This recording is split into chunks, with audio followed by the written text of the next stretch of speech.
48, we got another geometry question here. A Ferris wheel has a radius of 14 feet.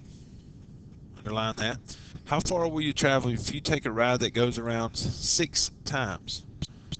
So make sure we get our reading comprehension here. We got 6. Again, they've spelled the word out, or letter, or excuse me, spelled the number out instead of just writing it out as a 6. They've given us the formula for the circumference of a circle, 2 pi r. So probably we need to use that. If you'll recall, the circumference is the distance, excuse me, around a circle. So a Ferris wheel, we can think of a Ferris wheel going in a circular motion, and we need to know how far it is around at one time.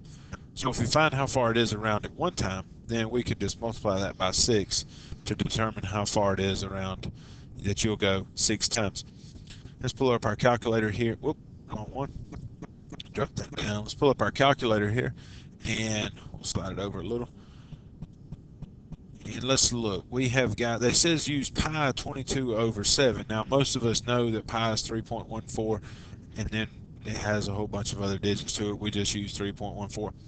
All the answer choices are pretty far apart here. You can just use 3.14 and you'll be fine.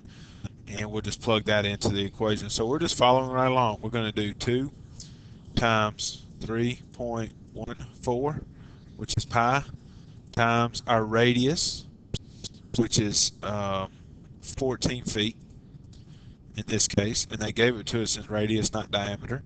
So we didn't have to make any calculations there, and that equals 87.92 87.92 feet is how far we would travel going around, and we're going to do that 6 times. And so that is 527.52 feet, so that we were going approximately 528 feet. Now, you want to be careful that you don't, just really in this one, it's pretty straightforward. You want to be careful that you don't think, well, I need to take half of the radius and make that 7 feet, or that I need to double the radius and make that 28 feet. You want to be careful of any of those things. But pretty straightforward question. Just try to get it in the context of what's really going on here. It's just another one of those questions where they ask us to do some math and they put it in a context. And we really just have to try to envision what exactly is going on. And remember, you're doing that for 6 times.